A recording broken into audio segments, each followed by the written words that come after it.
The hour of convening having arrived, all members of this House will report to the floor and take seats. All members will report to the floor of the House, and the clerk will ring the bell.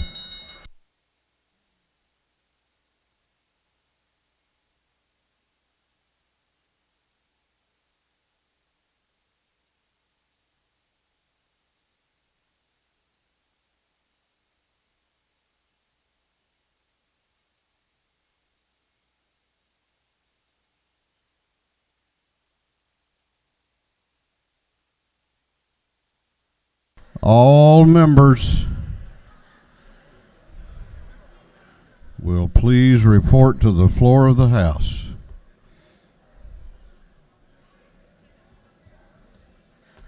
We are going to have the morning roll call. All members present will please vote green to signify their presence in the chamber, and the clerk will unlock the machines.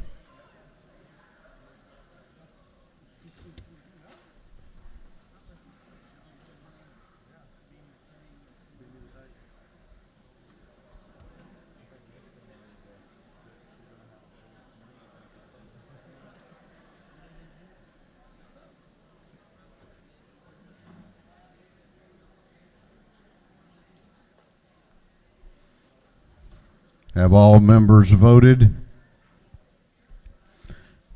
Have all members voted? If so, the clerk will lock the machines.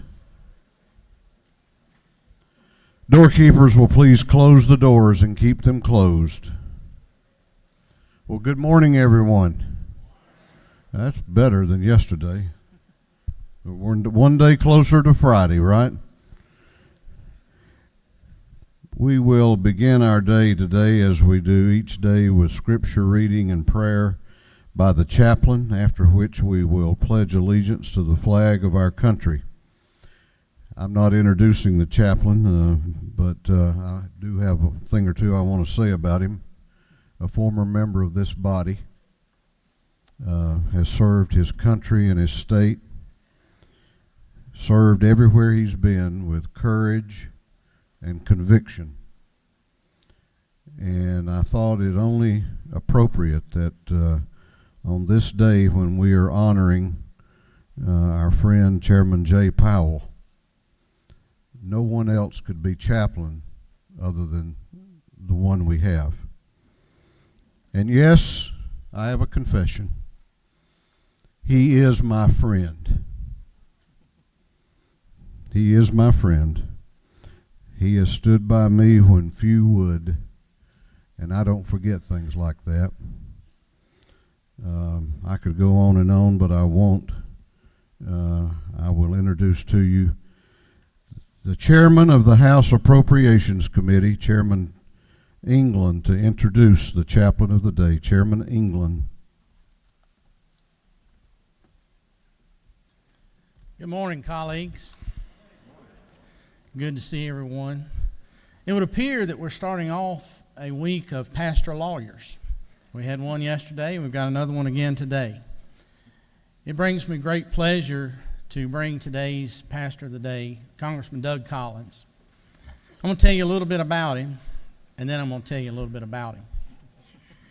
Former colleague of ours, as the speaker mentioned, he arrived here on the scene in 2007. After reapportionment and a few changes, he decided to leave us in 2013 to go on to Congress. He's a lieutenant colonel in the U.S. Air Force Reserves, deployed to Iraq in 2008. Came home from there, basically about 72 hours, and was sworn in for the next session of the Georgia General Assembly. He has a bachelor's from the University of North Georgia, has his master's in divinity from New Orleans Baptist Theological Seminary, and his Juris Doctorate from Atlanta's own John Marshall Law School. Native of Hall County. We've talked a lot about criminal justice reform over the last several years in this body and across the hall. But we've also seen many great strides and efforts made on criminal justice reform in Washington, D.C. as well. Our pastor of the day has been one of those that has taken that issue to heart. He was one of the chief architects here in the Georgia General Assembly and has been one of the chief architects of criminal justice reform nationally as he worked in Congress. He's married to Lisa. Many of y'all know Lisa. They've been married for a little over 30 years. 3 wonderful children, all of whom I consider friends. Jordan, Cameron, and Copeland. Copeland's here with us today. Copeland, stand up. Let everybody see you.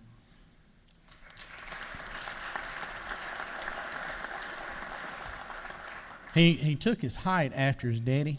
He kind of looks like he's standing up when he's still sitting down. He's so tall. But now I'm going to tell you about Doug Collins.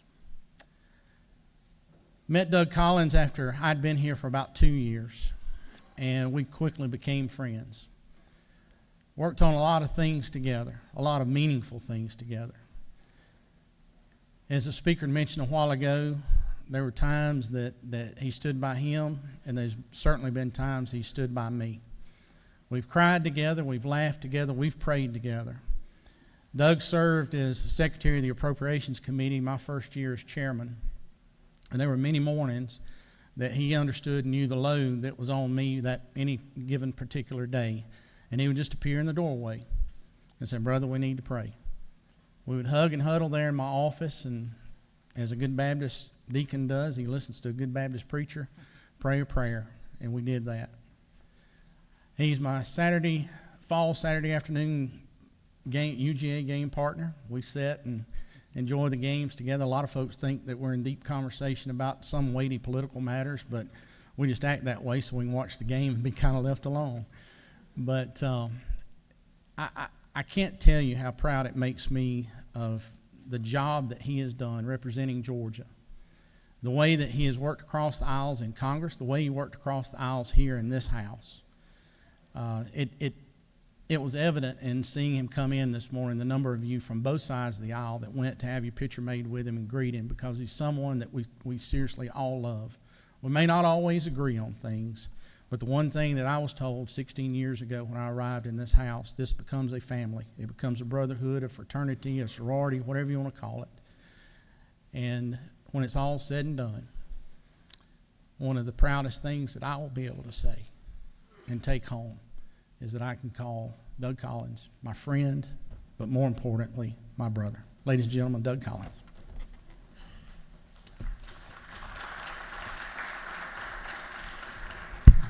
Good morning, everybody. All right, one more time, get you fired up. I remember sitting there before. Good morning. There you go. If I can't get it, speaker can. We'll go with that. It's good to be back. It's always good when I come back in here. And when I come back in here, as I've heard from the speaker this morning and Terry, the discussions, I think for those of us who have had the privilege of serving on the Appropriations Committee in the Georgia House realize that prayer starts when you start looking at the budget. For all who's in prayer, we're honed, especially as secretary, coming in there saying, what do we do?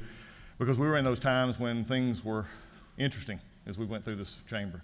But what I noticed even then, and I noticed it even coming in here today, is there's a sense of duty, there's a sense of calling, there's a sense of honor. And I can't think of one, though, as I look in, and I keep coming back. And as I've come back, I look at chairs where faces are not anymore. I look over here, and I can remember Mr. Meadows. I can remember being here as a young one and looking at Mr. Meadows and him not caring if I was a young one or not. And as he told me one day, just shut up and vote. Okay, John. I still hear that sometimes. And today, I'll speak a little bit more in just a minute, though, about Jay Powell, who had such an impact on my life. But I'm here to also challenge you as well. As I've been going through life in the series of parts and the things that I go through, I think we all go through. We share something here that's hard for others to understand. We're in that fishbowl, so to speak. Everybody asks us questions. We're looked at. In D.C. right now, it's chaotic and crazy. And that's sort of, if you look back to even the Founding Fathers, they were sort of the same way. But at the end of the day, it's about the people we serve. So this morning, I just want to take a moment and talk about setting some stones in your life. Joshua chapter 4. The writer says, "And he said to the sons of Israel, when your children ask their fathers in time to come, saying, 'What are these stones?' then you shall inform the children, saying, 'Israel crossed this Jordan on dry land. For the Lord your God dried up the waters of the Jordan before you until he had crossed, and just as your Lord your God had done to the Red Sea, which he dried up before us, we had crossed before. That all the peoples of the earth may know that the hand of the Lord is mighty, so that you may fear the Lord your God forever.'" I have a question for you today. You may be working on bills and you may have things that you're going to do today, but there's a bigger purpose here for all of us no matter where we serve. And if you don't believe that, just ask the people who voted for you. Is there a bigger purpose for why you're here? But I want to teach you also maybe a lesson that I had to learn the hard way.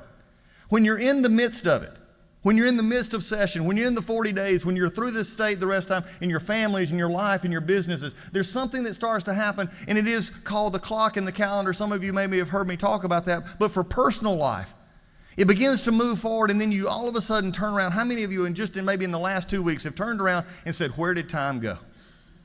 Been there. Where did time go? Are you kidding me? It's almost the end of January now.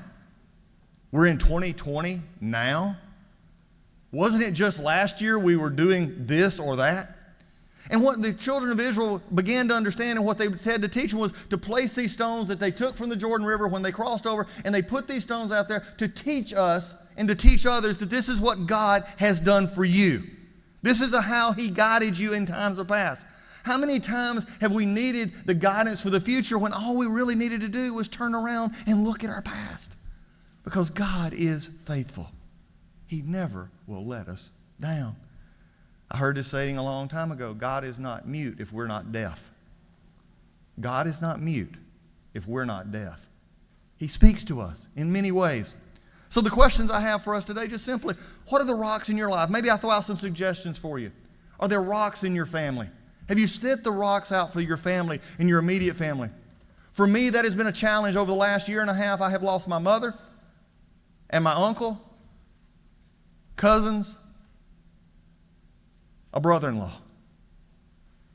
And I question, how do I remember them by? Because I do funerals all the time, and I tell people that the funeral is not necessarily for the person there. We're here because someone died, but the reason we're really there is because they lived. I question you, how many of you are living in your families? Are you putting marks? Are you putting the rock down with your families? Are you making memories? My wife, God bless her, when we were pastoring, we didn't have a lot, still don't have a lot, but back then we had 3 young kids, and of course everybody after church wanted to go out to get something to eat, but we always had something going on, and my wife always wanting to make sure that we're happy, we had something to eat, and the kids were happy. We would go up to the drive-thru, and my wife began to call that picnic in the car.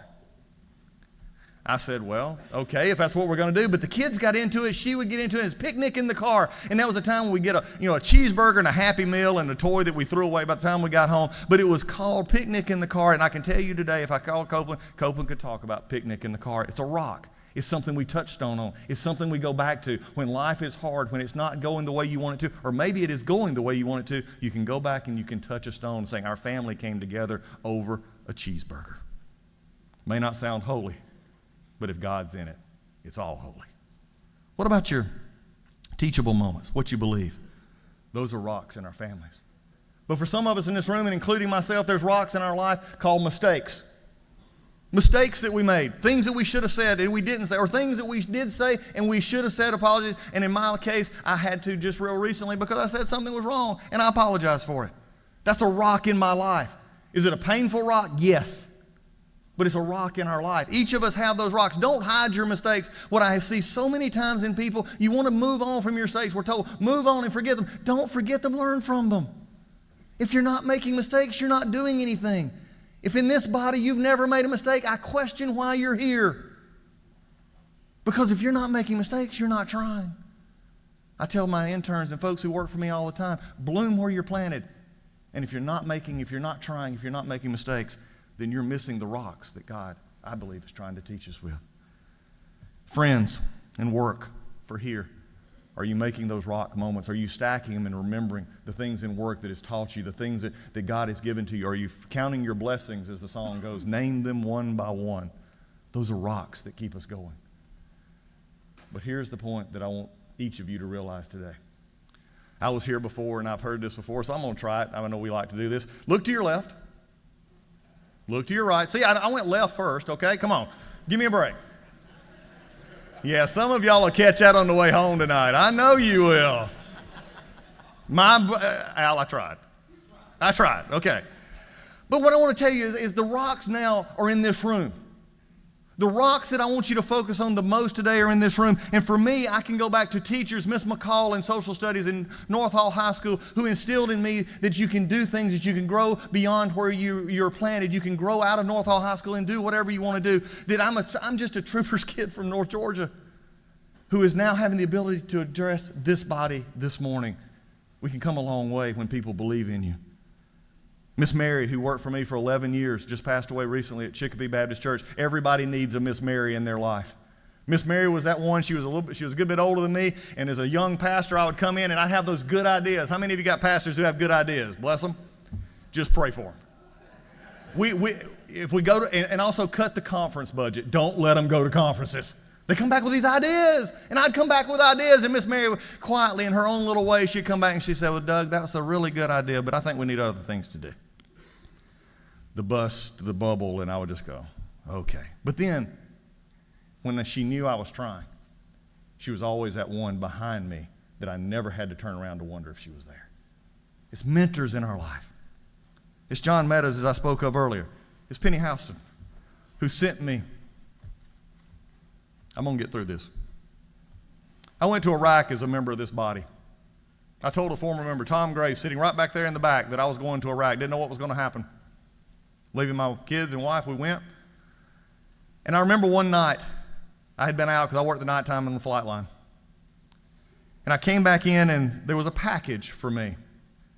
It happened to come after a few weeks in which I had saw people lose body parts, lose their life, and send them home. And I opened this box, and I had no idea who it was from, but all of a sudden I saw the House of Representatives in Georgia, this letterhead, and I'm saying, what is this? And I opened it up, and for an old boy in the middle of Iraq to open up a box of peanuts, I couldn't have been happier in the world. We went and found a Coke, we dumped them in it, we dropped, and I handed them to everybody that came by. That is a mentor. That is somebody who makes a mark in your life. That's a rock in my life. And then you have the speaker who is a rock in mine, Terry. I can go through this whole room. I can see my Hall County friends and family here. But then there's Jay Powell. Sitting right back there, Lee, where you're at. Jay came to the legislature, and much to his frustration, he got seated next to me. Here was a lawyer who was accomplished. He did things. He knew how to do things. He knew how to accomplish it. The speaker, being a lawyer, all this, and he set Jay next to me. Someone who actually joined this body while I was in law school and finished law school while I was a part of this body and was just starting my law practice when I came back from Iraq. I had more questions for Jay. I can't tell you how many orders and court orders and lawsuits and everything else we discussed on those tables right back there. And the funny thing about it was, Jay would be on his computer, he'd be doing stuff, and I'd say, Jay, I got a question. And I'll never forget one day, he looked at me, you've seen this, he had his glass on, he leans back, pulls the glasses up, and says, what have you done now? I said, nothing, I just got a question. He said, okay, what is it? And then one day, I'm sitting there, and this is mentors, and each of you can be a mentor. My question is do you mentor the people next to you in your life? You're here for a purpose. You don't sit next to each other not to get to know each other. Find those places in time to mentor each other, learn from each other. D's, R's, we're all Americans serving the state of Georgia. We can learn from each other.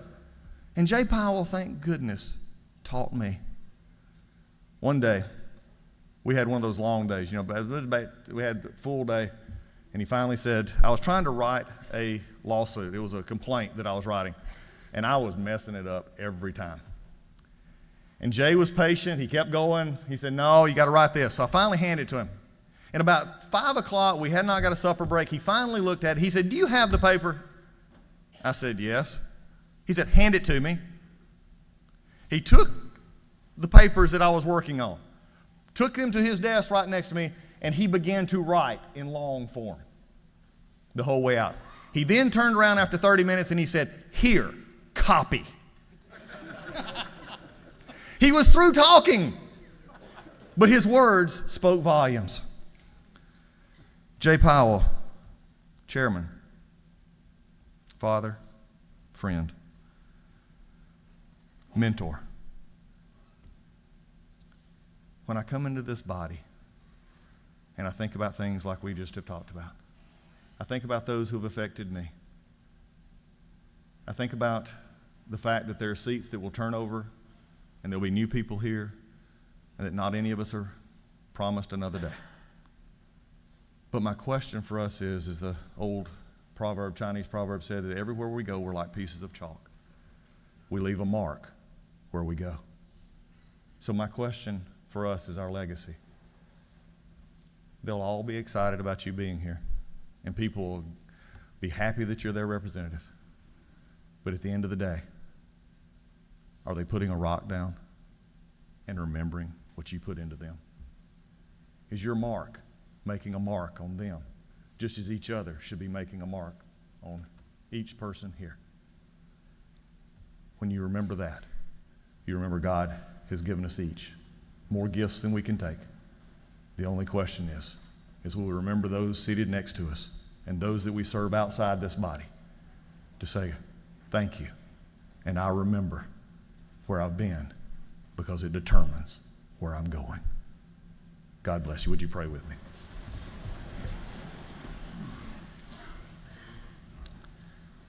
Eternal God, you are more amazing than we could ever hope or wish. I pray one thing for this body that I love dearly. In this capital, you have given servants in the hallway, you give servants across the hall, you give them in this room here. You give our constitutional officer, our governor, our lieutenant governor great responsibility. And I pray for each of us today, whether observing or participating, that when things are going maybe the way we want them, or maybe the way we don't want them, I pray that we will each remember that you are God and we are not. That we remember that there is nothing in this world that has been missed or forgotten or you're not concerned about. I pray for each of their families here today. I pray that as they leave those families and come here, that you would bless them and guide them.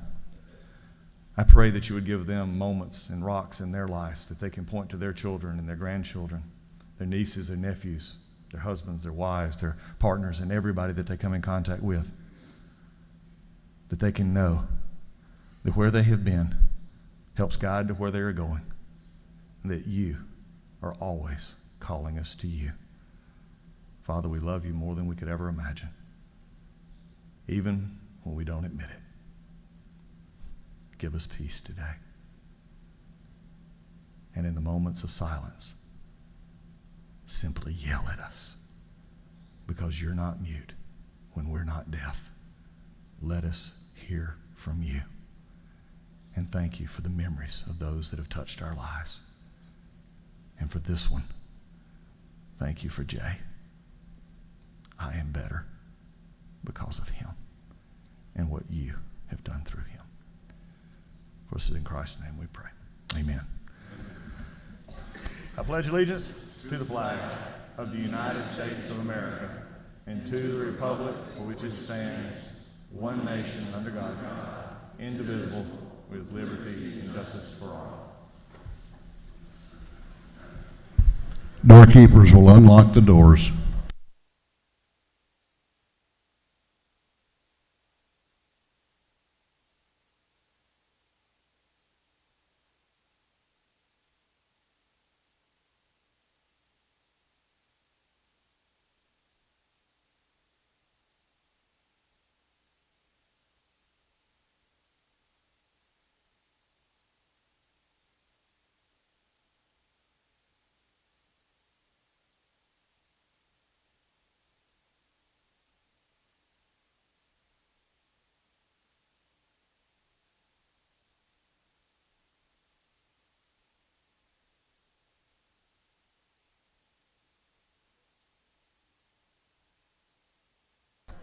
Those of you that want to greet our chaplain I would encourage you to do that now because I'm going to change up the order here in just a little bit.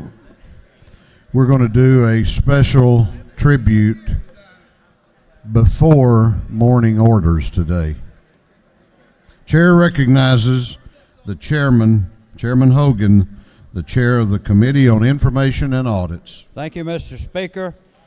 Your Committee on Information and Audits has read the journal of the previous day's legislative day and found it to be correct. Chairman Hogan, the chair of the Committee on Information and Audits, reports that the journal of the previous legislative day has been read and found to be correct. Is there any objection to the confirmation of the journal? The chair hears none, and the journal is confirmed. The clerk will read the resolution establishing the order of business for the day. Mr. Burns, on the 59th, moves following be establishes the order of business during the first part of the period of unanimous consents. Introduction of bills and resolutions. First reading and reference of House bills and resolutions. Second reading of bills and resolutions. Reports of standing committees. Morning orders. Is there any objection to the adoption of the resolution establishing the order of business for the day? The chair hears none, and the resolution is adopted. First reading of bills and resolutions. The clerk will read. House Bill 802 by Representative Green and the 151st bill being entitled an act to amend an act providing for the compensation and expense of the members of the Board of Education of Calhoun County. Intergovernmental coordination. House Bill 803 by Representative Green and the 151st bill being entitled act to provide a homestead exemption from Early County School District ad valorem taxes. Intergovernmental coordination. House Bill 804 by Representative Gilliard of the 162nd, Gardner of the 57th, Prince of the 127th, Bruce of the 61st, and Hill of the 3rd. Bill being entitled act to amend Chapter 6A, Title 34 of the Official Code of Georgia Annotated relating to Georgia Equal Employment for Persons with Disabilities Code. Industry and labor. House Bill 805 by Representative Gilliard of the 162nd, Gardner of the 57th, Prince of the 127th, and Bruce of the 61st. Bill being entitled act to amend Chapter 4, Title 34 of the Official Code of Georgia Annotated relating to Georgia minimum wage law.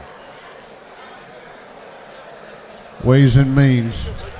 House Bill 806 by Representative Bodie of the 62nd, Dreyer of the 59th, and Schofield of the 60th. Bill be entitled act to amend Article 4, Chapter 8 of Title 48 of the Official Code of Georgia Annotated relating to water and sewer projects. Ways and Means. Mr. Clerk, would you go back and reread 805? House Bill 805 by Representative Gilliard of the 162nd, Gardner of the 57th, Prince of the 127th, and Bruce of the 61st. Bill being entitled act to amend Chapter 4, Title 34 of the Official Code of Georgia Annotated relating to Georgia minimum wage law. Industry and labor. House Bill 807 by Representative Momtahan of the 17th, Powell of the 32nd, Hatchett of the 150th, Tanner of the 9th, Yurt of the 152nd, and others. Bill be entitled act to amend Code Section 48, 13, 14, the Official Code of Georgia Annotated relating to levy on business. Ways and Means. House Bill 808. He didn't announce the committee for 806. We didn't announce the committee on 806.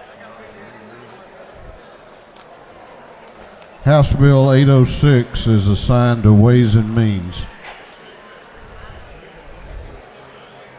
House Bill 808 by Representative Momtahan of the 17th, Powell of the 32nd, Tanner of the 9th, Corbett of the 174th, and Hatch of the 150th. Bill be entitled act to amend Chapter 5C of Title 48 of the Official Code of Georgia Annotated relating to alternative ad valorem taxes. Transportation. House Bill 809 by Representative Couch of the 50th, McLaurin of the 51st, Robichaud of the 48th, and Clark of the 108th. A bill being entitled act to amend Chapter 12 of Title 16 of the Official Code of Georgia Annotated relating to offenses against public health and morals. Regulated industries. House Bill 810 by Representative Harrell of the 106th. Bill being entitled act to amend Article 2, Chapter 7 of Title 48 of the Official Code of Georgia Annotated relating to imposition rate computation exemptions for income taxes. Ways and Means. House Bill 811 by Representative Harrell of the 106th and Williamson of the 115th. Bill being titled Act to amend Article 2 of Chapter 2 of Title 48 of the Official Code of Georgia annotated relating to the administration of revenue and taxation.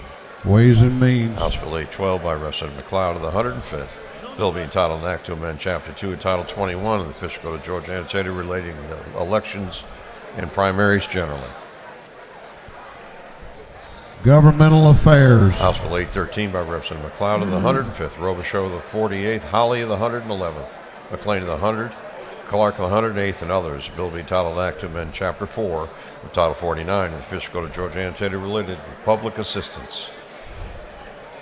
Special Committee on Access to Quality Health Care. House Bill 814 by Representative Welsh of the 110th. Bill being titled an Act to amend Chapter 5A, Title 15 of the Official Code of Georgia annotated relating to statewide business court. Judiciary. House Bill 815 by Representative Gaines of the 117th, England of the 116th, Weediauer of the 119th, Benton of the 31st, and Kirby of the 114th. Bill being titled an Act to amend Chapter 8 of Title 48 of the Official Code of Georgia annotated relating to sales and use taxes. Ways and Means. House Bill 816 by Representative Mathiak of the 73rd, Williams of the 145th, Hawkins of the 27th, Bond of the 72nd, Green of the 151st. Bill being titled an Act to amend Code Section 1474 of the Official Code of Georgia annotated relating to professional services. Regulated Industries.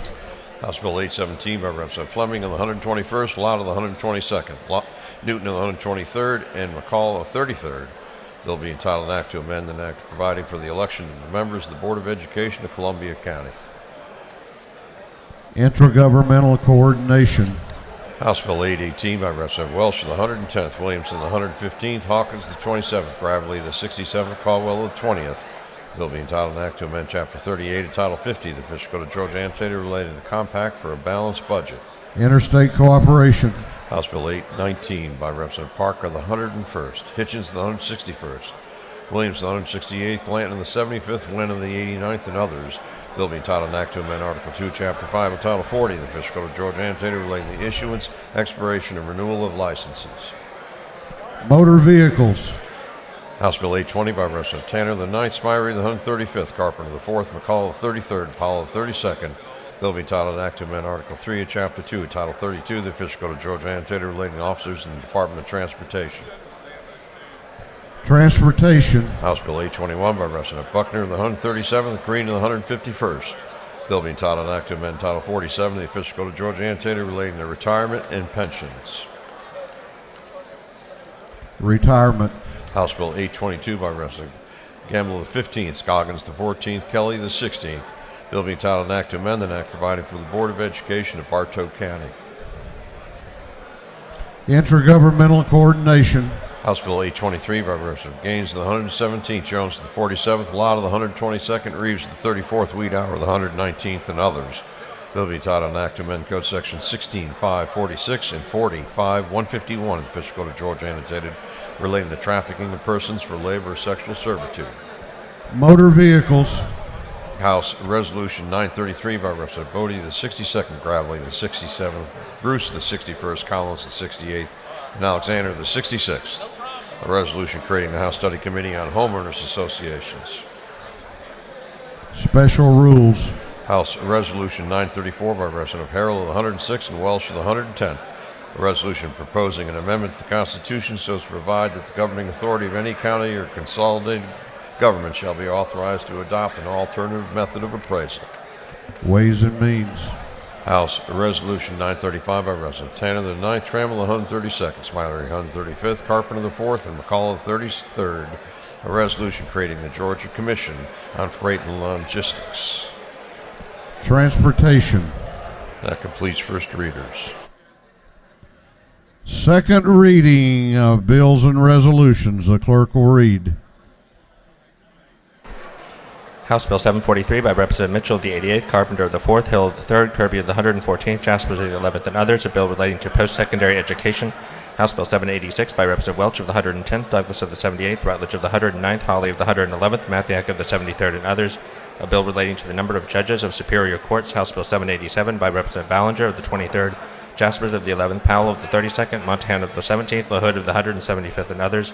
A bill relating to having or carrying handguns, long guns, or other weapons, license requirement, exemptions for homes, motor vehicles, private property, and other locations and conditions. House Bill 788 by Representative Corbett of the 174th, Rhodes of the 120th, Carpenter of the 4th, Bonner of the 72nd, LaHood of the 175th, and others. A bill relating to definitions, exemptions, applicability, and examples.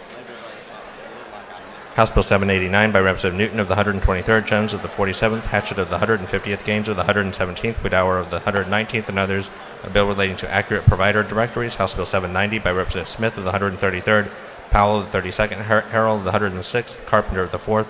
A bill relating to professions and businesses. House Bill 791 by Representative Stevens of the 164th. A bill relating to license required for practice of pharmacy, dispensing prescription drugs, prescription drug orders, electronically transmitting drug orders, refills, and Schedule II controlled substance prescriptions. House Bill 792 by Representative Ralston of the 7th, Jones of the 47th, Burns of the 159th, England of the 116th. A bill to amend an act making and providing appropriations for the state fiscal year beginning July 1st, 2019. House Bill 793 by Representative Ralston of the 7th, Jones of the 47th, Burns of the 159th, England of the 116th. A bill to make and provide appropriations for state fiscal year beginning July 1st, 2020. House Bill 794 by Representative Ralston of the 7th, Jones of the 47th, Burns of the 159th, England of the 116th. A bill to amend an act making and providing appropriations for the state fiscal year beginning July 1st, 2019. House Bill 795 by Representative Ralston of the 7th, Jones of the 47th, Burns of the 159th, England of the 116th. A bill to amend an act making and providing appropriations for the state fiscal year beginning July 1st, 2019. House Bill 796 by Representative Ralston of the 7th, Jones of the 47th, Burns of the 159th, England of the 116th. A bill to make and provide appropriations for the state fiscal year beginning July 1st, 2020. House Bill 797 by Representative Ralston of the 7th, Jones of the 47th, Burns of the 159th, England of the 116th. A bill to make and provide appropriations for the state fiscal year beginning July 1st, 2020. House Bill 798 by Representative Dollar of the 45th, Williams of the 148th, Hughley of the 136th, Hogan of the 179th. A bill relating to assigned risk plans, spot insurance, and cooperation by insured. House Bill 799 by Representative Blackman of the 146th, Haynes of the 180th, Kendrick of the 93rd, Corbett of the 174th, Kelly of the 16th, and others. A bill relating to suspension of license or being in control of a motor vehicle under the influence of a controlled substance or marijuana. House Bill 800 by Representative Scott of the 76th, Thomas of the 56th, Kendrick of the 93rd, Stovall of the 74th, Thomas of the 39th, and others. A bill relating to medical assistance generally. House Bill 801 by Representative Scott of the 76th, Thomas of the 56th, Davis of the 87th, Schofield of the 60th, Hutchinson of the 107th. A bill relating to regulation and construction of hospitals and other healthcare facilities. House Resolution 910 by Representative McLaren of the 51st, Holcomb of the 81st, Oliver of the 82nd, Couch of the 50th, Clark of the 108th, and others. Resolution proposing amendments to the Constitution so as to provide that taxes on motor fuels shall be appropriated for any and all public transportation purposes. House Resolution 911 by Representative Schofield of the 60th and Dreyer of the 59th. Resolution urging the Georgia Department of Transportation to erect sound barriers for the city of Hapeville. House Resolution 912 by Representative Stevens of the 164th, Petrie of the 166th. A resolution recognizing Mr. Jimmy Burnside and dedicating a road in his honor. House Resolution 913 by Representative Stevens of the 164th and Petrie of the 166th. A resolution recognizing Mr. Harold Fowler and Mr. Jimmy Burnside and dedicating a bridge in their honor. House Resolution 929 by Representative Gilliard of the 162nd, Scott of the 76th, Thomas of the 52nd, Stevens of the 164th. Resolution encouraging the state of Georgia to establish a Georgia Gullah Geechee Heritage Society. House Resolution 930 by Representative Gilliard of the 162nd and Clark of the 108th. A resolution encouraging the state of Georgia to endorse the Stand for Forests platform and its objectives. Through second readers. Reports of standing committees. The clerk will read. House Bill 757, do pass by committee substitute. House Bill 784, do pass. That completes the reading of the reports of standing committees.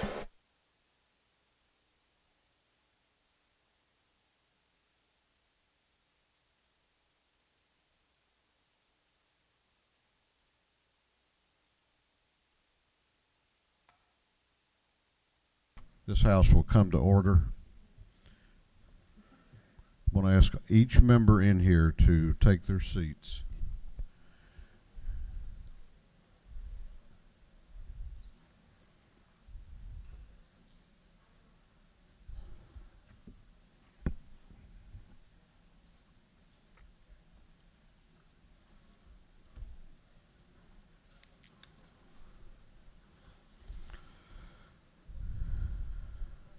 All members will take your seats.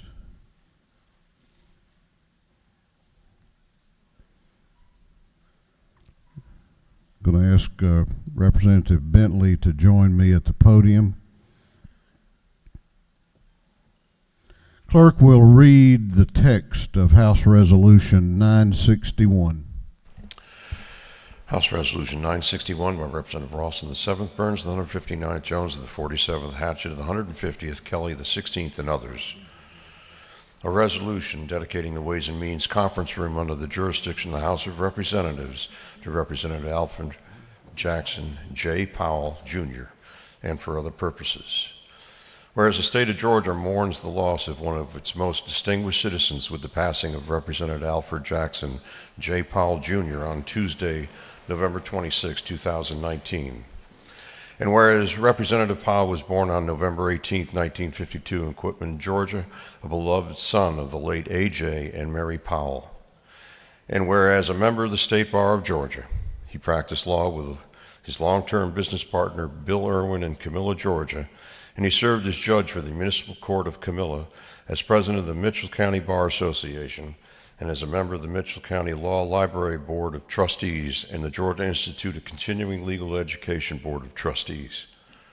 And whereas an active member of his community, Representative Powell held various executive roles with the Camilla Chamber of Commerce, received the Citizen of the Year Award in 2001 and the Lifetime Achievement Award in 2008, and served as a faithful member of the Camilla Rotary Club.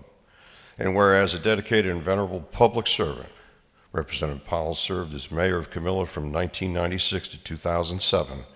He was elected to the Georgia House of Representatives in 2008, where he represented the House District 171 until his passing. And whereas a part of the service in House of Representatives, Representative Powell served as chairperson of the Appropriations Subcommittee on Public Safety, the Ways and Means Committee, and the Rules Committee. And whereas he was united in love and marriage to his wife, Deidre, and was blessed with 5 remarkable children, Jessica, Erica, Elizabeth, Nicholas, and Isabella, and 1 wonderful grandson, John. And whereas he gave inspiration to many through his high ideals, morals, and deep concern for his fellow citizens, and the devotion, patience, and understanding he demonstrated to his family and friends were admired by others. And whereas he was a person of magnanimous strength, with an unimpeachable reputation for integrity, intelligence, fairness, and kindness. And by the example he made of his life, he made this world a better place in which to live. And whereas Representative Powell's significant organizational leadership talents, remarkable patience and diplomacy, keen sense of vision, and sensitivity to the needs of citizens of this state have earned him the respect and admiration of his colleagues and associates. Now, therefore, be it resolved by the House of Representatives that the members of this body dedicate the Ways and Means Conference Room under the jurisdiction of the House of Representatives in the honor and solemn memory of Representative Alfred J. Powell, Jr., and authorize the placement of an appropriate plaque so dedicating such conference room.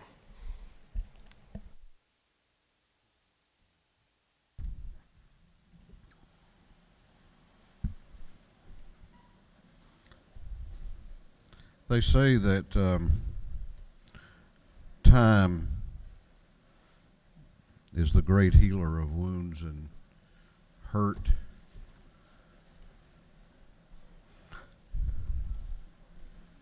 Well, I'm still waiting. Not a day goes by that I don't look over there where Chairman Jaspers is sitting and look for Jay Powell. And oftentimes I catch myself reaching for my phone to call him.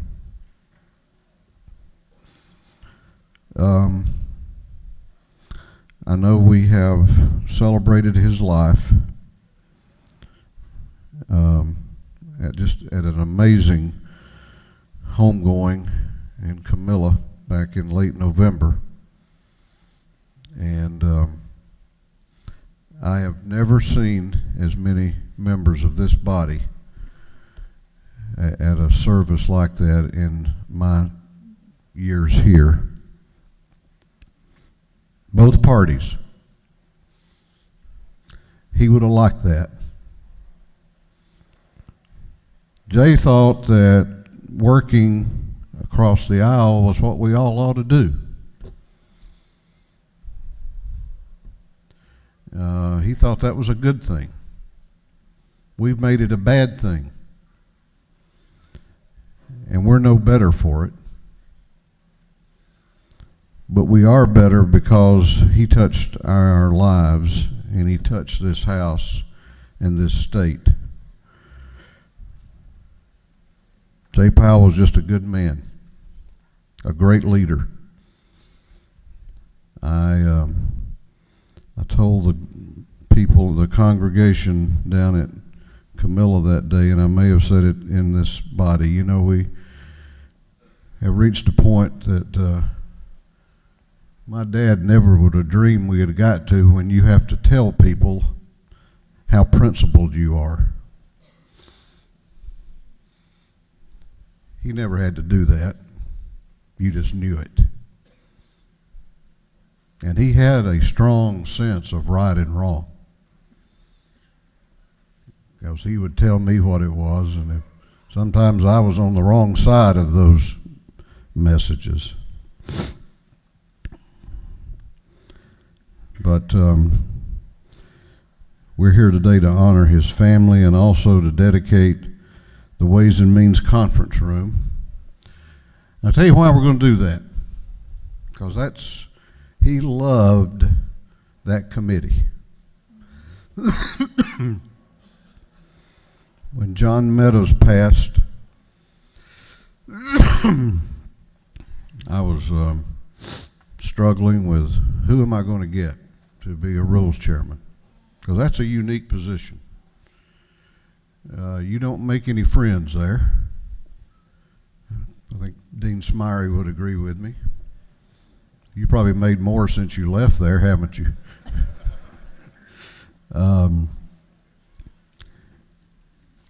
So my number one advisor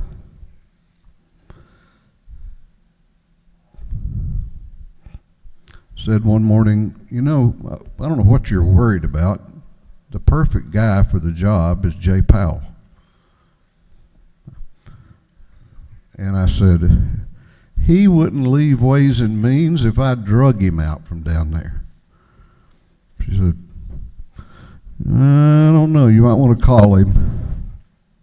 And I did, and it worked. And but I'm going to put him back today by naming that conference room for him.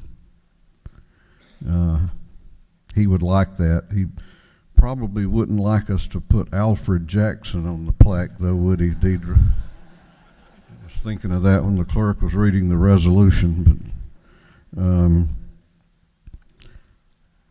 I just want to say to this family that I love so dearly, thank you for sharing him with us. This is not an easy job for any of these men and women, and I know the further away you are from home, the tougher it is, and I understand that. And he was a long way from home when he was here, but thank goodness for this state and for young people to come along later. He was here. We're honored today to have all of his children up here. Jessica,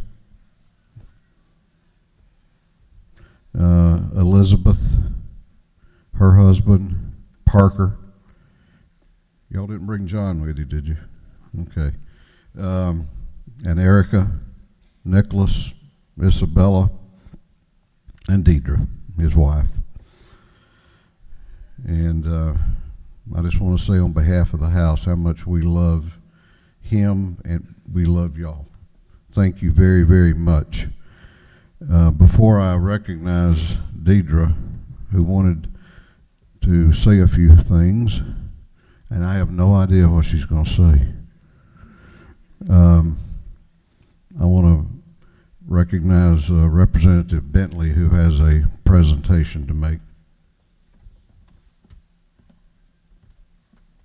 Thank you, Mr. Speaker. The measure of a man is not how did he die, but how did he live. Not what did he get, but what did he give. And our beloved Representative Jay Powell gave so much to this House and to this great state of Georgia. And his life and legacy will be forever cherished by his entire family and all members of this House. So on behalf of Speaker David Rolliston and all 180 members of the Georgia House of Representatives, we would like to present this keepsake blanket to the Powell family in memory of our beloved Jay Powell.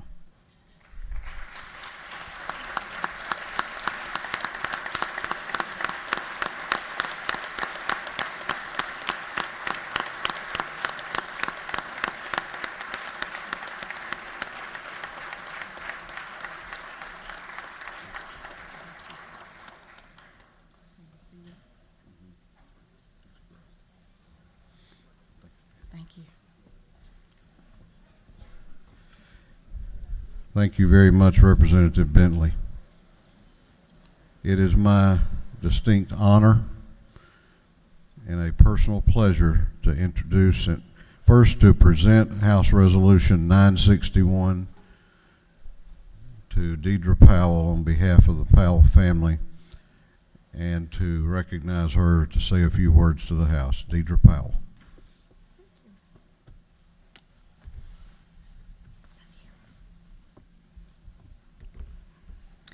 I feel as though I should tell you right off the bat, Spiro told me I could say whatever I want to. So if this goes sideways, you can blame him. Thank you for letting me speak today. I'm going to stick to notes since I'm not a public speaker. Nearly all men can stand adversity, but if you want to test a man's character, give him power. Abraham Lincoln. On behalf of our entire family, I want to thank you for your continued prayers and kindness to us. Our time on earth with Jay has ended too soon. For his daughters, Jessica, Erica, and Elizabeth, their loss is immeasurable. For my Nicholas and Isabella, that strong and steady hand is gone. For you, his house, family, and friends, a bridge that connected many roads is missing. The speaker is correct in saying that Jay loved this house, and he wanted this body to excel in everything you do. He had promised me 10 not good, but great years. And as our anniversary approached, he had already begun his annual victory lap. And he said a few days before he died, 6 out of 10, baby. Which, of course, forced me to say, you know, I'm not sure we can count a couple of those as technically great. So maybe, just keep working at it, just to keep him humble. Because the truth is, every day was great. And we thought we would have at least 20 years of every days. Jay used to say all the time that with his family's extraordinary genes and my family's ordinary genes, that it would all work out in the end together. Again, quoting Abraham Lincoln, in the end, it's not the years of your life that count, it's the life in your years. And I am forever grateful for the lifetime of blissfully true happiness we had. And in honor of Jay and his total dedication to this body, today my prayer is this: that we all make every moment count, find unity with each other, strive for compassion and understanding, laugh every day, be that missing bridge. Thank you so much on behalf of our family for this wonderful tribute. This was all a surprise, and we're overwhelmed right now for your loving support for us. And I'll close with this. just to let you know that God indeed blessed the broken road that brought us all together here because of this most wonderful, irreplaceable man. Thank you.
We're going to stand at ease here for just a few minutes to allow everyone that wants to greet the Powell family.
Okay, the House will come back to order.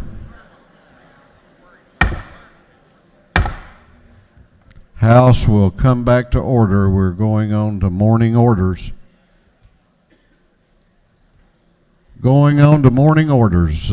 All members will please take your seats and show respect to the members in the well. Chair recognizes for a morning order Chairman Eddie Lumsden. Yeah, I'm sorry, Mr. Chairman, you yield the well. Okay, here's the situation. We have many reps that have signed up for morning orders. We have 5 invite resolutions. So I'm going to limit morning orders to 1 minute, and then the mic will be turned off.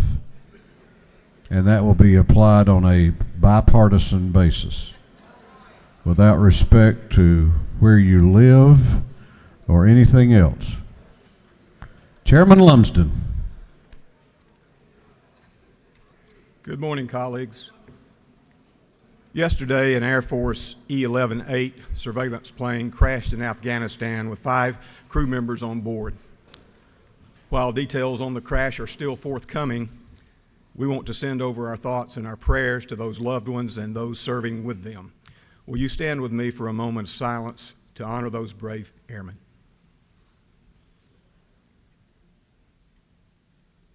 Thank you.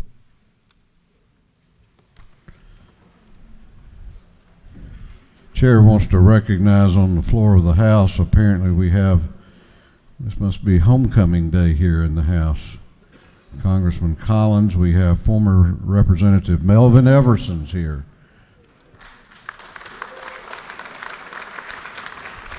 Former Representative Bob Smith is here.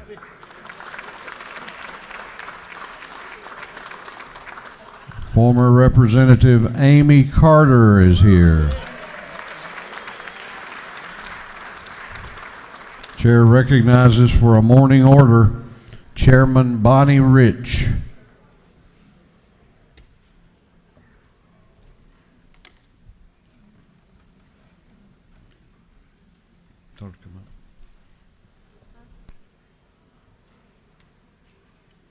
Thank you, Mr. Speaker. My colleagues, today is a special day here at the Georgia State Capitol. It's Korean American Day, which commemorates the arrival of the first Korean immigrants to the United States in 1903. It is the 117th anniversary. Today, nearly 1.8 million Koreans call America home, and I am proud to represent more than 3,500 Korean Georgians who call District 97 home. In 1882, the United States and Korea signed a treaty establishing a peaceful relationship, friendship, and commerce. And in December of 1902, the first Korean immigrants set sail for Honolulu, Hawaii, to officially establish residency in the United States. Korean Americans have played an integral part in the U.S. from entertainment to law to medicine and to technology. America's relationship with Korea continued to strengthen during the Korean War, where America allied with the Soviet Union to liberate Korea from Japanese control. Today, we take a brief moment to recognize and express gratitude for the contributions of these Korean Americans and the contribution of the American soldiers who participated in the liberation of Korea. Thank you, Mr. Speaker. I yield the well. Chair recognizes Chairman Lee Hawkins for a morning order. Thank you, Mr. Speaker. Today is the Georgia Academy of Audiology Day. We have audiologists up there in the gallery. Thank y'all for coming today. The American Academy of Audiology is also the national organization, and a number of these members are members of that. And audiologists are very important healthcare providers. They provide evaluation and treatment options for patients, old and young alike. For us older folks that have tinnitus and ringing of the ear, they can help us. But even more importantly, they help our school children in learning their subjects and studying, helping them being able to hear. So thank you for all you do.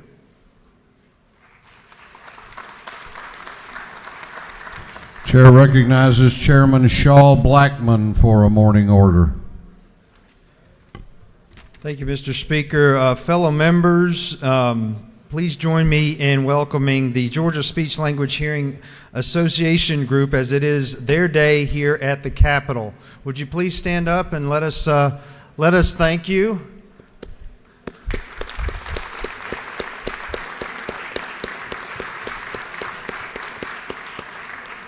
As that is my wife's chosen profession, I just want to thank each of you for being advocates for your discipline and the patients you serve. You work tirelessly to invoke the prevention, diagnosis, and treatment of communication and hearing disorders. And I've witnessed firsthand the ability that you have to make lives better. So thank you for that, and thank you again for the work you do every day to advance health care and educational services in your field. Thank you very much, Mr. Speaker. Yield the will. Chair recognizes Representatives Williamson and Kirby for a morning order. Thank you, Mr. Speaker. It's my honor today to rise and recognize today as Hitachi Day at the Capitol. Hitachi Manufacturing was founded in 1910, manufacturing generators. Today they're over a $100 billion company with over 300,000 worldwide employees, building everything from auto parts to nuclear reactors to life-saving medical products. Their mission is to contribute to society through the development of superior original technology and products, and their slogan is powering good. I know for a fact this is a good company. They're great corporate citizens in Walton County, Georgia, where they've been manufacturing auto parts for over 25 years. They're great citizens of the state of Georgia, and frankly, the great citizens of the world. If you would join me in honoring them with a round of applause for Hitachi Manufacturing. Thank you so much. Chair recognizes Representative Stovall and Chairman Cantrell for a morning order.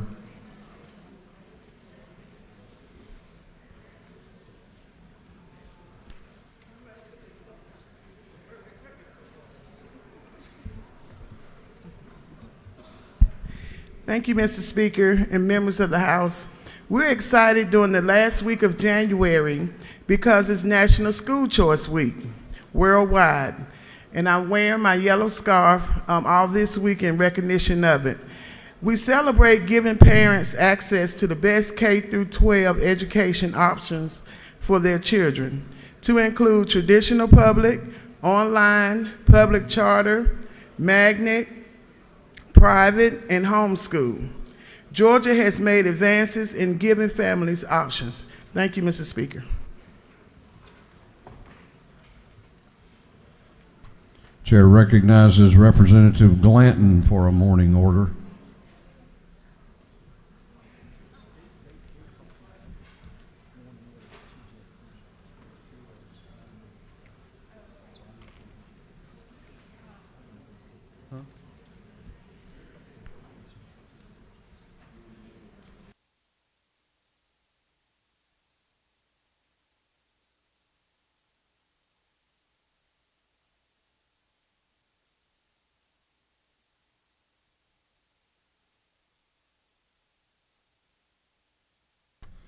Chair recognizes Representative Watson for a morning order.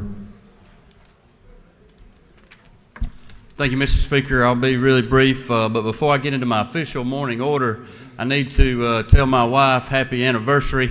I'm getting myself out of the doghouse. We've been married 14 years, and 8 of those I've been here at the Capitol with you guys. So thank you for your support, Emily. I love you and the girls, and we'll see you Friday.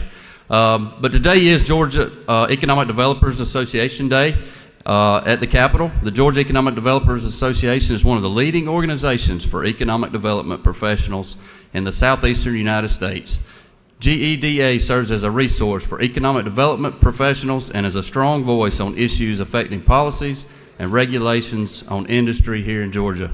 Today, GEDA's membership exceeds 700 practitioners from across Georgia and reflects the multifaceted nature of economic development in our state. The association celebrated its 50th anniversary in 2013, and it continues to evolve into the leading professional association. I want to thank these individuals for being here today, and thank you for what you do under the Gold Dome. Thank you. Chair recognizes Representative Burnow for a morning order.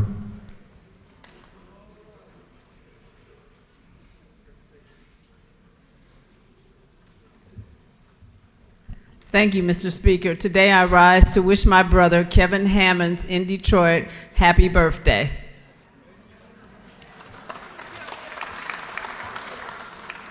Is he watching us?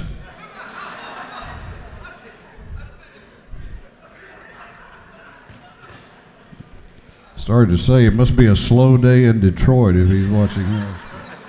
Maybe not. Chair recognizes Representative Kendrick for a morning order.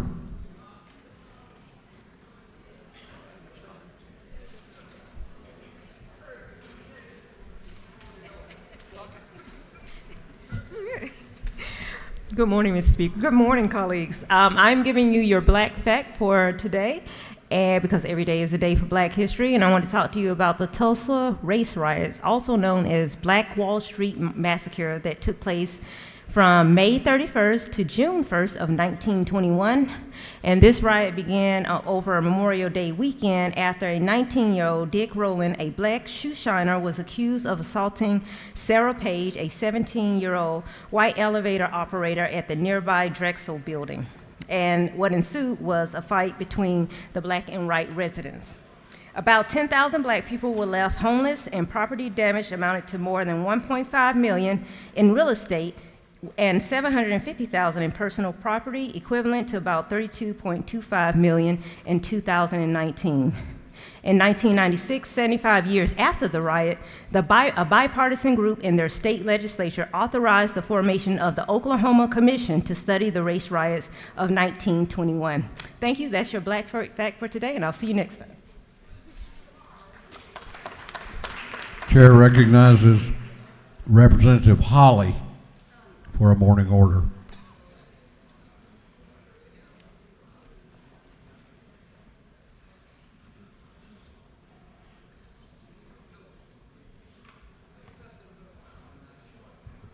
I shall.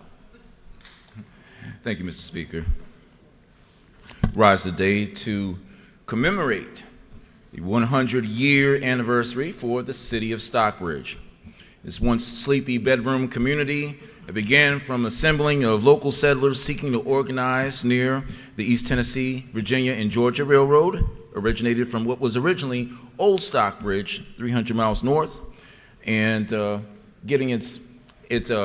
got its name from the respected professor Levi Stockbridge traveling through the area. We know of Stockbridge to be the home of the earliest legislator, Mr. Representative James Coker, as well as the birthplace for the father of the Civil Rights Movement, the father of the Civil Rights Movement, and that is Martin Luther King Jr. Sr., as well as NASCAR champ Phil McCullough, and the multi-platinum recording artist rock band Collective Soul. Stockbridge, which remains the largest city in Henry County, and certainly has the level of developments happening over the years. We've seen that this is a city that is coming together and more unified today. So if you will all please rise and give a welcome applause for the 100 years. Thank you.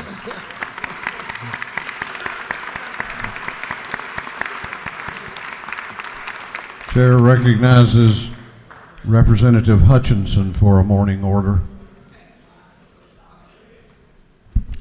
Thank you, Mr. Speaker. Good morning, colleagues. Today I want to introduce you to Margaret. Margaret is a child who's 12 years old, and she is ready for adoption in Georgia. Margaret is a loving and assertive girl who likes to be in charge. She enjoys playing with baby dolls and dressing up. She also enjoys coloring, swimming, and watching TV. She needs a loving adoptive family who provide her with one-on-one attention, support, encouragement, structure, and nurturing that she and every other child on this planet needs to grow and thrive. Her family will also need to support her desire to maintain her relationship with her brother, who has been placed separately from her. We're going to see Margaret. We'll see Margaret later, but keep Margaret in your prayers. Thank you. Thank you, Mr. Speaker. Chair recognizes Representative Glanton for a morning order.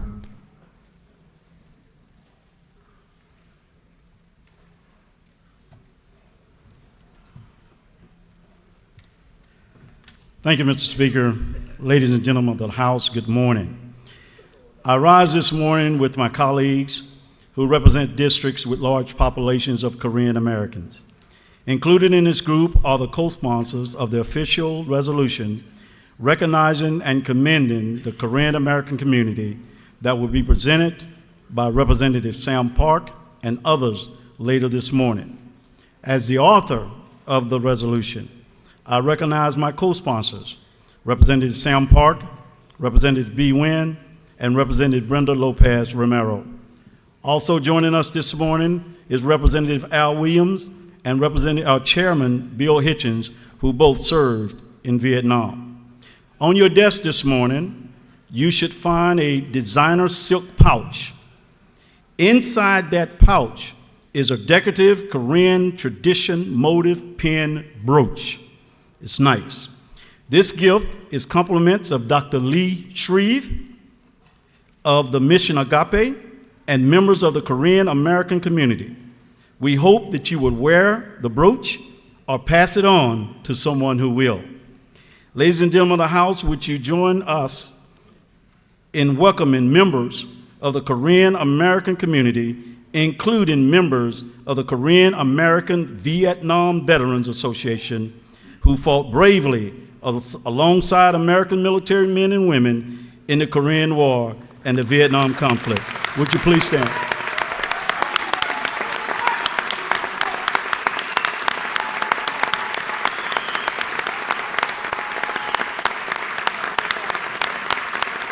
Very good.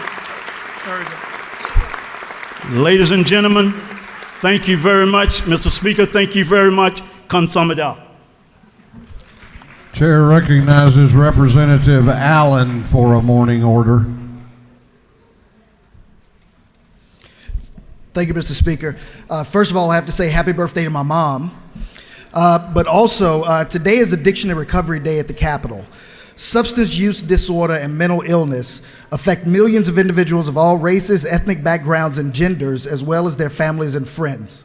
More than 25 million Americans are building a life of recovery, with 800,000 people recovering from substance use and mental illness across Georgia. Today is designed to acknowledge encourage us all that freedom from mental illness and substance use disorder are available and possible, and to remind Georgians that with the organizations like the Zone in Marietta, the Georgia Council on Substance Abuse, and many other recovery-centered organizations around the state, that there are many pathways to recovery. It changes lives and it saves lives. It's good for the community, it's good for Georgia, and it's good for business. I stand to remind us that recovery is real. Now, the most important voice in recovery is the voice of the community, and today in the gallery we have Georgians who are each on their individual journey of recovery, and I ask that they stand and be acknowledged.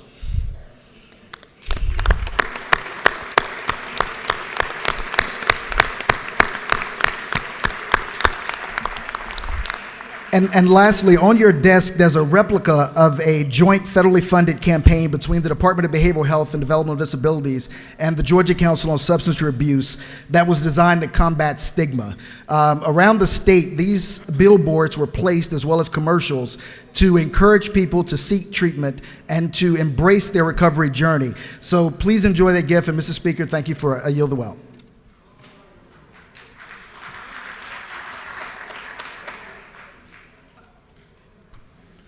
Chair recognizes Representative Jones to introduce the Doctor of the Day.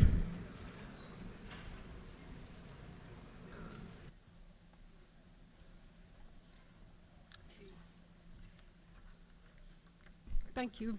Thank you, Mr. Speaker. Our Doctor of the Day is Dr. McClellan. He is an Atlantan and he earned his BA in history from Princeton University in 2001. He returned to Atlanta to complete his MD degree at Emory University School of Medicine in 2005. Dr. McClellan went on to complete a fellowship in hand, upper extremity, and microvascular surgery at the prestigious Curtis National Hand Center in Baltimore, Maryland.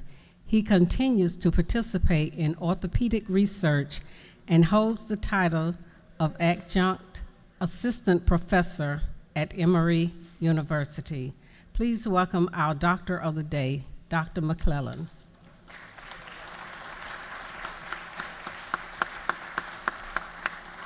Thank you, Representative Jones. It's an honor to be here serving as Doctor of the Day at the Capitol. I hope everyone is well and doesn't have an occasion to see us downstairs. I want to thank you for your service to the state of Georgia and for everything you do for patients and physicians in the state. And I also want to say on a personal note, I have particular appreciation for this body. My grandfather, Ralph McClellan, was actually a legislator here for 12 years between 1956 and 1968.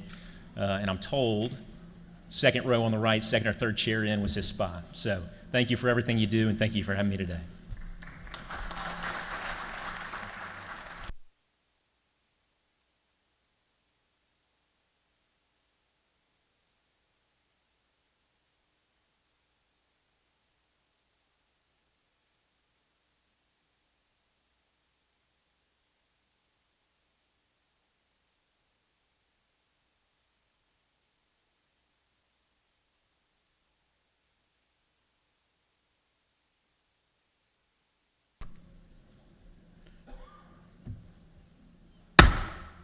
House will be at order. House will be at order. The clerk will read the caption to House Resolution 959.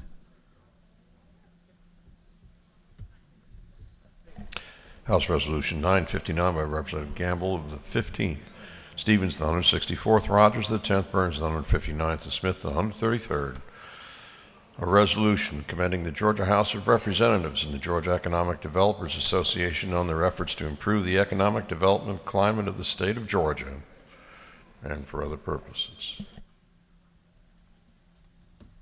Chair recognizes Representative Gamble for an invite resolution.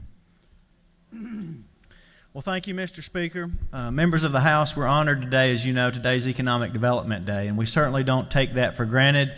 And we've already heard some comments mentioned a minute ago by Chairman Watson about what economic development means. We set the tone here at the State House and the legislature, but these are the boots on the ground that we are going to be able to honor and recognize today, and that's our economic development officials in all 159 counties throughout our state. And so joining us today from the Georgia Economic Developers Association is Mr. Sean McMillan, Misty Martin, Missy Kendrick, Dan McCrae, and Al Nash. Would you please welcome them to the House today? And Sean's going to share a few words.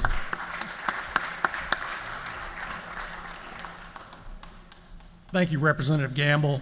Mr. Speaker, members of this body, what a privilege it is as a native Georgian from little old Milledgeville, Georgia, to be in your presence in these unbelievable chambers here.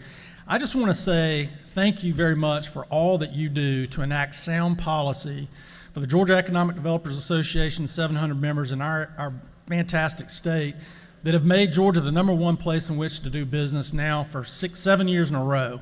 So please keep it up, and thank you for all you do.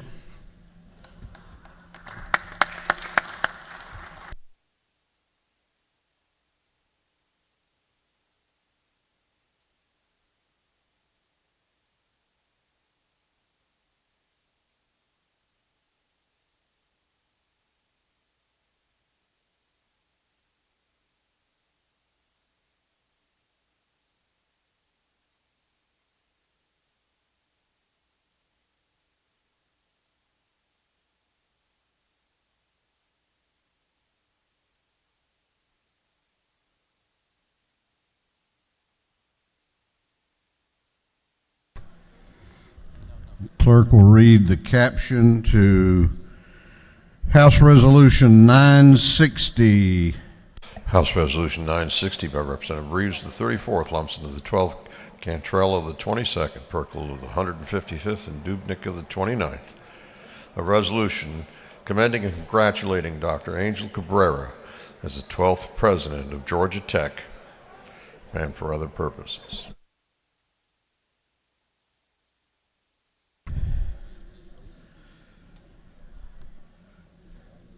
I'm not going to say it. Chair recognizes Representative Reeves for an invite resolution. Oh, you know, Mr. Speaker, there was a game the last Saturday in November this year. Do you remember it?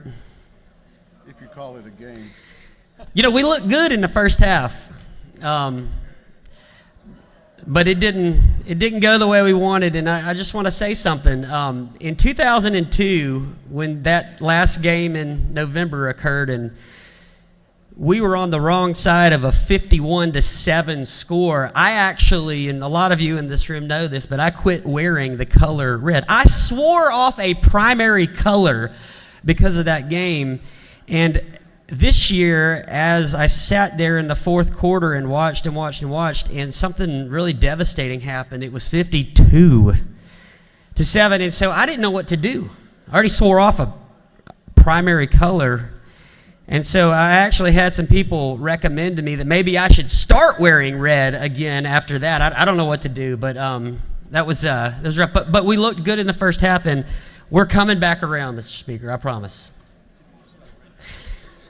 Members of the House, it is my honor and pleasure to introduce somebody that I have gotten to know over the last several months and spent some great time with, the new president of Georgia Tech, President Angel Cabrera. He came to Georgia Tech from 7 years at George Mason University, where he helped take George Mason to a top-tier, Tier 1 research university in the Carnegie classification, which is a big deal.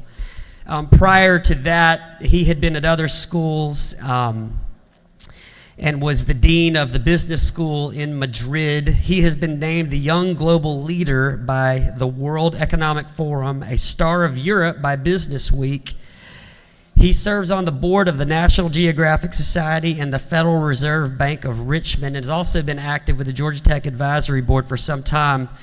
He is one of our own. He earned his master's and his PhD in psychology from Georgia Tech, and his undergraduate and another master's in engineering were at the Universidad Politecnia. Did I get that right? Polytech. I knew I was of Madrid. All right. So he's married to his wife Elizabeth, who he met in grad school at Georgia Tech. He's got 2 kids, one of whom is at Georgia Tech. It is my pleasure to introduce President Angel Cabrera. Thank you so much.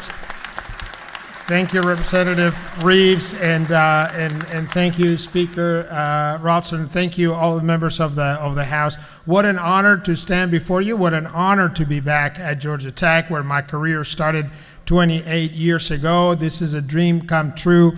The Atlanta and the Georgia I have encountered on my way back is even more exciting than what I left. A place that is absolutely great for business, a place that has become a hub of innovation, and I'm very proud of the role that Georgia Tech has played in getting us there. Today, Georgia Tech, thanks to the investments that you have supported over the years, Georgia Tech stands among the top 5 public universities in the country. It is one of the most research-intense institutions in the country, and it's helping educate thousands of our best and brightest students from across the state, but also attracting some of the very best and brightest students from other parts of the country to Atlanta, and helping and encouraging many companies to set up shop right here in Atlanta. As I tell my colleagues, Georgia Tech has one and only one shareholder, and that is the state of Georgia. And I remind everybody, so you can count on me, that every decision that we're going to be making is going to always be made from the standpoint of what is it that will help the state of Georgia. And I very much look forward to working with each one of you in advancing Georgia Tech and the rest of higher education in the state. Thank you so very much. Thank you, Dr. Cabrera. you so much.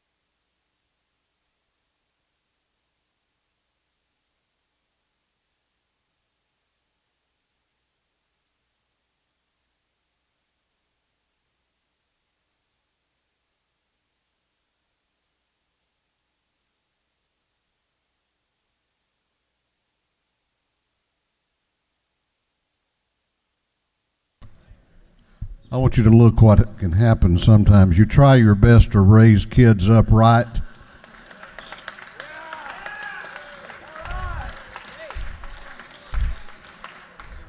Worked under the majority leader, and went to Georgia. And look at this. Look at this.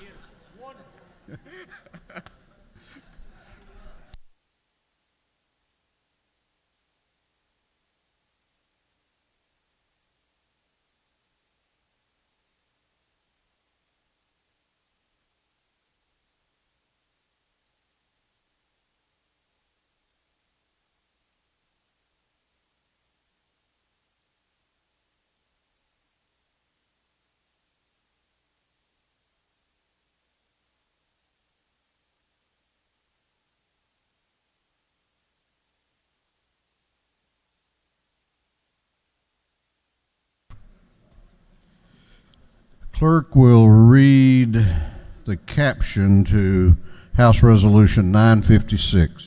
House Resolution 956 by Representative Glanton, the 75th, Parker the 101st, Wena the 89th, Lopez Romero the 99th. A resolution recognizing and honoring January 28, 2020 as Korean American Day at the state capitol and for other purposes. Chair recognizes Representative Sam Park for an invite resolution. Thank you, Mr. Speaker. In honor of Korean American Day at the Capitol, we have some special guests joining us today. The Consul General of the Republic of Korea, Young Jun Kim, President of the National Unification Advisory Council, Eric Kim, President of the Korean American Association of Greater Atlanta, Mr. Yoon Chol Kim, President of the Korean American Foundation, Michael Park, and it is a personal honor to welcome my friend Sarah Park.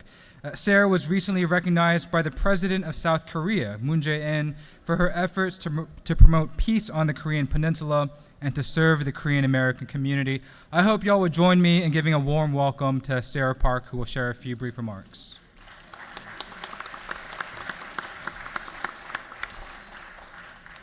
Good morning. My name is Sarah Park, and I'm a confidential executive assistant to Gwinnett County District 1 and vice president of Korean American Coalition. There are over 2 million Korean American across the country. Nearly 150,000 Korean American calls Georgia home. And we are shaping the history of our nation with our heritage, talent, and spirit. First Korean student came to Georgia 100+ years ago. And today, the average Korean American in Georgia has 20 to 40 years of living history. Now, the influence of Korean American exists in all aspects of our life, from politics to industry, entrepreneurship to volunteerism, culture, and education. We will continue to strengthen our economy and enrich our culture and civic life, especially during this very important year with 2020 census and election. We Korean American, like other groups of immigrants that arrived in the United States before us, seeking a better life and opportunity, have thrived on our new homeland due to strong work ethic, family bond, and sense of community. As they were raised during the miracle of Han River, when Korea rose from the ashes of Korean War to one of the world's most developed nations,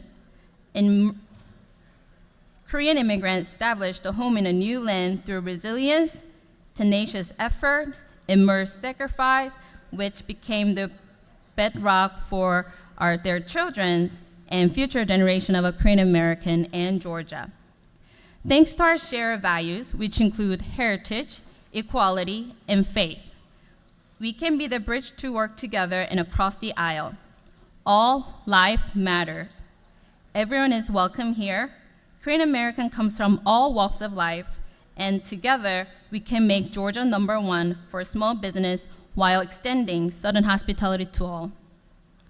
Korea is the third most spoken language in Georgia, and there are currently second and third generations who benefit from a great education system that will help share the brighter future together. For example, there are some of us walking towards to join Seoul and Pyongyang Summer Olympic in 2032, brings peace to Korean Peninsula as well as for the better world. Korean American Day serves to commemorate the first step of the long and prosperous journey of a Korean American in the United States. Together, let's keep up the fight for Georgia and put Georgia first. Thank you again for this opportunity, and thank you for all that you do. God bless United States of America.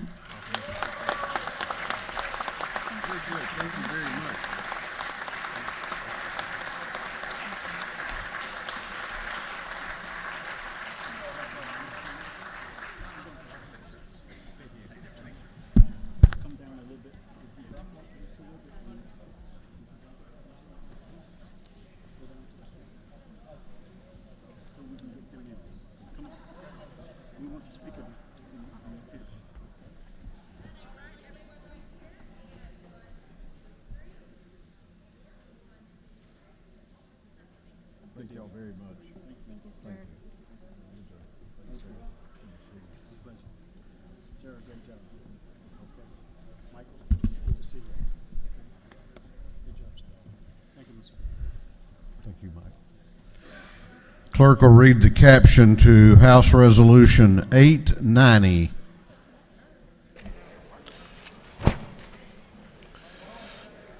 House Resolution 890 by Representative Williams, the 145th, Kelly, the 16th, Jones, the 47th, Martin, the 49th, Douglas, the 78th, and others. A resolution commending Morris Mo Clyde Lewis III and for other purposes.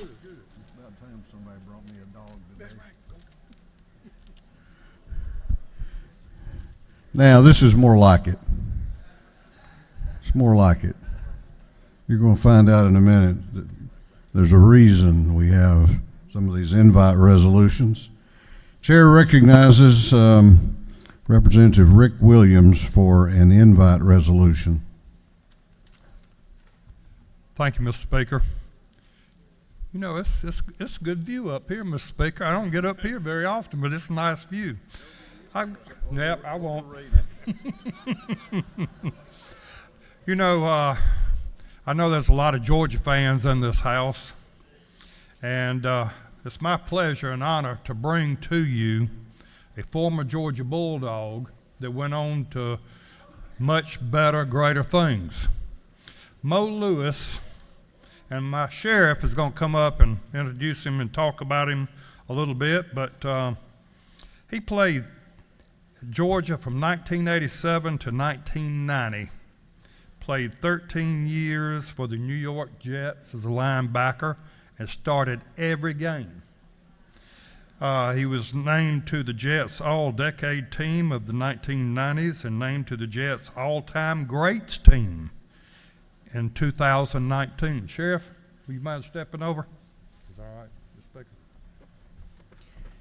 Speaker. Thank you for allowing me to speak today. Appreciate y'all honoring Morris Lewis. We inherited Morris Lewis. In addition to his athletic talent, he married well. He married a beautiful lady from Baldwin County. But as my representative said, he played not only great athletics at Georgia, but he played 13 years with the Jets. For you people with service backgrounds, their oldest son graduated from the United States Naval Academy last spring and is currently serving as a lieutenant in the United States Marine Corps. Their youngest son is a senior at Harvard and plays basketball, and that just shows you a little bit of the background of the family, of the Lewis family. I'm extremely pleased to be part of this today. Thank you. Would you like to say anything? Sure. Go Dogs. Go Dogs. Go Dogs.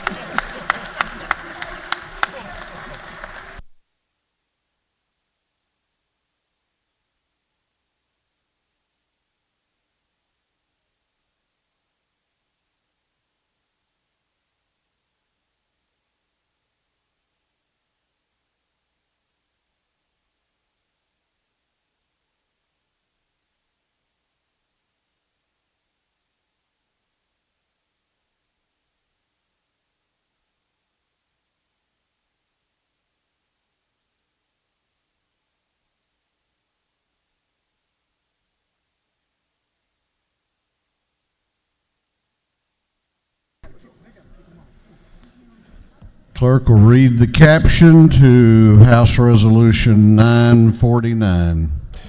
House Resolution 949 by Representative Kennard of the 102nd, Hutchinson of the 107th, Park of the 101st, Moore of the 95th, and F. Stration of the 104th.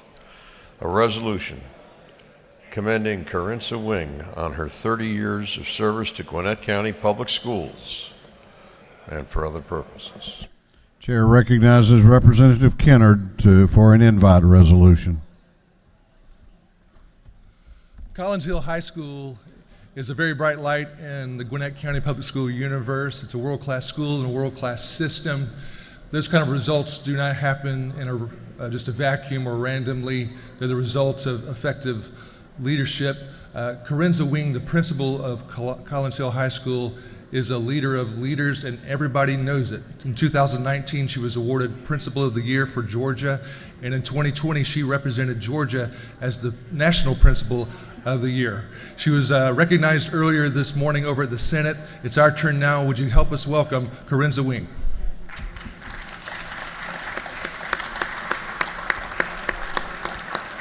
Thank you, Speaker Ralston and Representative Kennard. It's my pleasure to be here with you today. I appreciate the honor and recognition.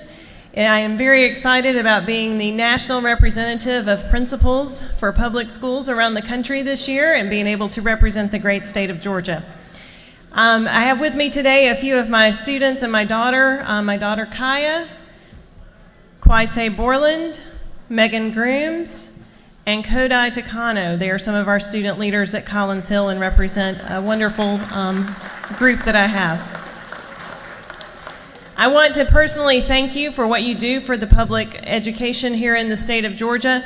As I work with principals around the country, I know that I'm very fortunate to work in Georgia and with the support that you provide, especially for our teachers, and the compensation that you've increased in last year and you're considering again this year. So thank you so much for doing that. They are the true heroes in our classroom and the great equity and equalizer for our students every day. So thank you very much for the honor.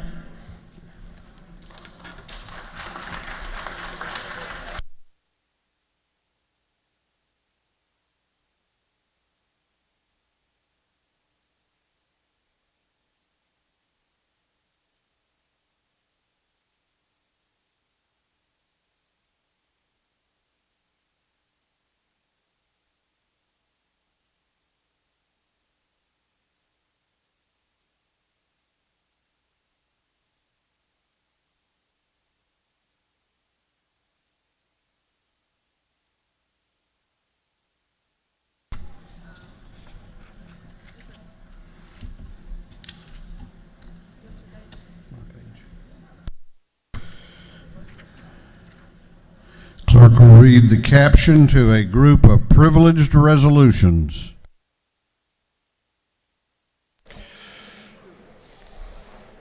Recognizing G. Bryant Wright, Jr., dedicating the Ways and Means Conference Room under the jurisdiction of the House of Representatives to Representative Alfred Jackson J. Powell, Jr. Recognizing and commending Tori Cooper on her outstanding contributions as an advocate for marginalized people and their health. Recognizing February 6, 2020 as College Park Day at the state capitol. Recognizing April 2020 as Celebrate Diversity Month. Recognizing and commending the Chattahoochee Marine Forestry Unit on being named the Georgia Forestry Commission 2019 North Georgia Unit of the Year. Recognizing and commending Remington Smith. Recognizing and commending Lieutenant Darren Edwards on his outstanding public service as a firefighter for Carroll County Fire Rescue for 23 years. Recognizing and commending Mary Wilhelmina Hodges, Miss Georgia's outstanding teen. Congratulating and commending Dr. Ben Casella.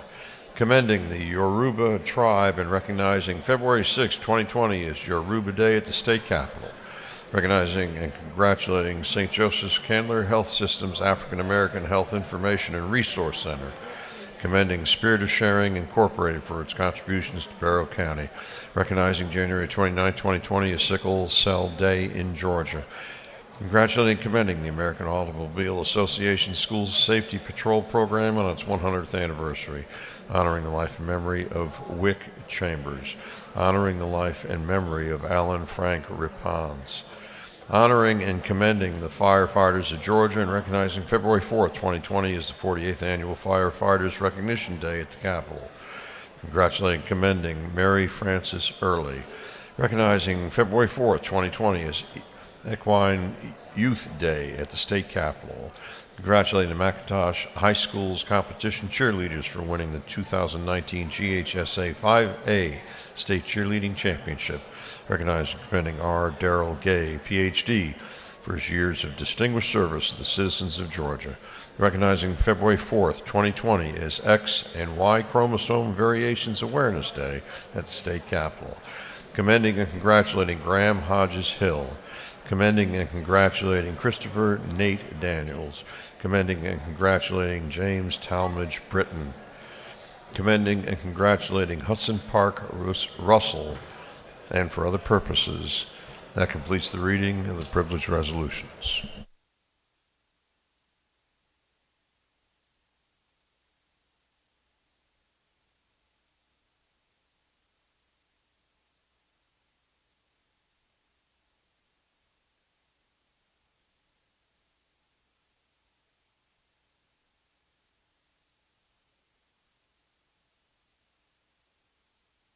Is there any objection to adopting the privilege resolutions? The chair hears none, and the resolutions are adopted.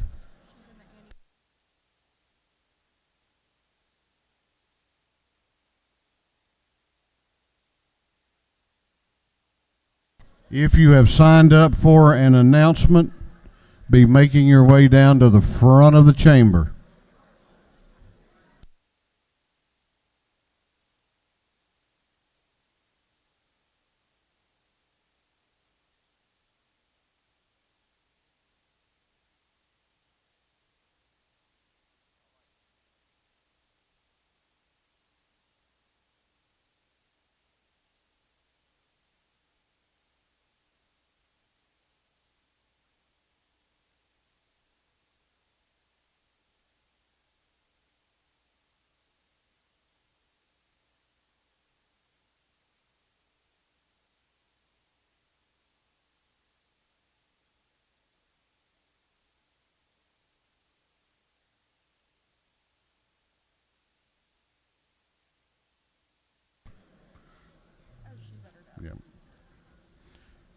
Before we go on to announcements, we have a very, very special birthday today. She has authorized me to say how old she is. Actually, she hasn't, so I won't. Please join me in wishing a happy birthday to our Speaker Pro Tem, Jan Jones.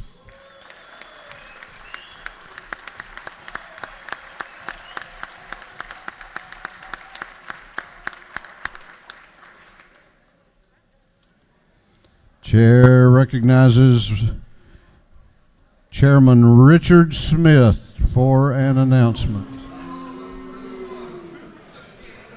Okay, now y'all show the love. Rules Committee tomorrow morning at 9 o'clock.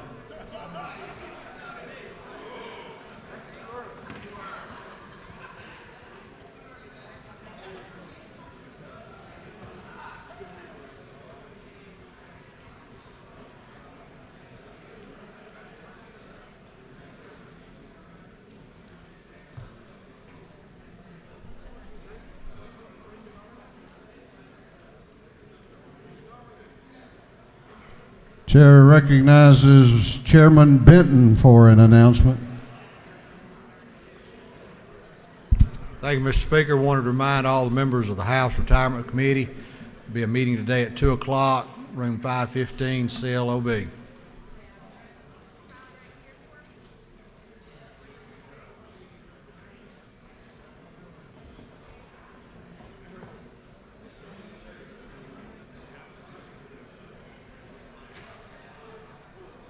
Chair recognizes Chairman Morris for an announcement. Thank you, Mr. Speaker. Wanted to remind members of the Banks and Banking Committee that we will be meeting. I'm actually glad I looked at the notice. I was going to tell you 2, but it says 2 upon adjournment. So we're at 5:06 as soon as you can get there, okay? Upon adjournment, 5:06.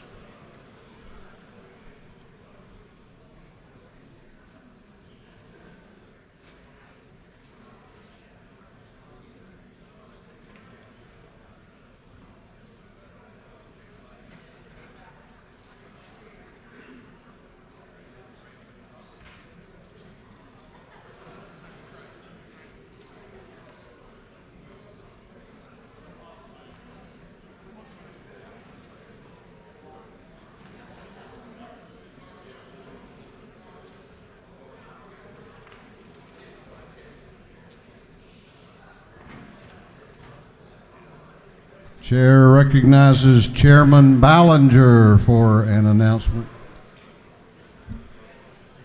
Thank you, Mr. Speaker. The Juvenile Justice Committee will meet this afternoon at 1 in room 406. We will be hearing from Joshua Rovner from the Sentencing Project in Washington, D.C. He has some interesting analysis on some of our juvenile justice numbers here in the state of Georgia. We'd appreciate your attention. Thank you.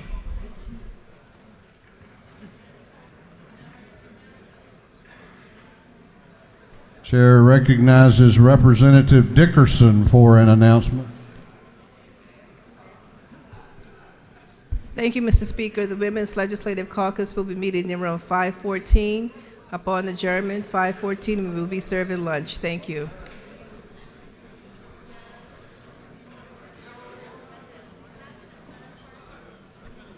Chair recognizes Chairman Parsons for an announcement. Energy, Utilities, and Telecommunications Committee will meet today at 3 o'clock in 403 here in the Capitol. Thank you. Chair recognizes Chairman Barr for an announcement. All right, y'all, it is time to start the fellowship meeting back up again tomorrow morning, 7:15, room 107 downstairs. It's the fellowship. It's our kickoff meeting, so love to have y'all there. Time of fellowship and prayer. Thank you.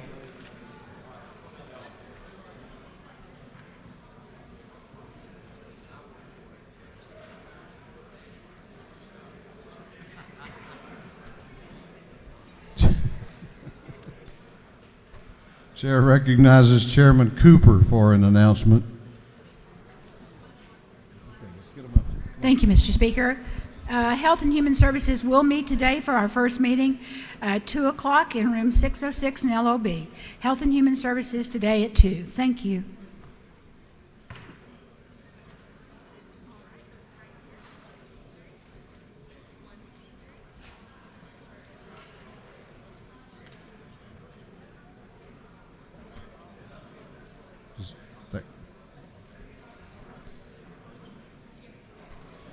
That completes our announcements.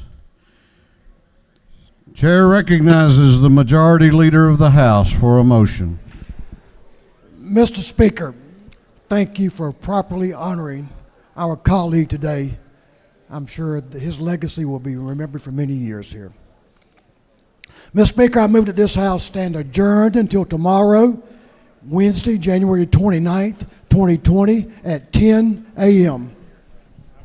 Majority Leader has moved that this House be adjourned until Wednesday, January 29 at 10 a.m. All those in favor of the motion will say aye. Those opposed will say no. The ayes have it. This House will be adjourned until Wednesday at 10 a.m.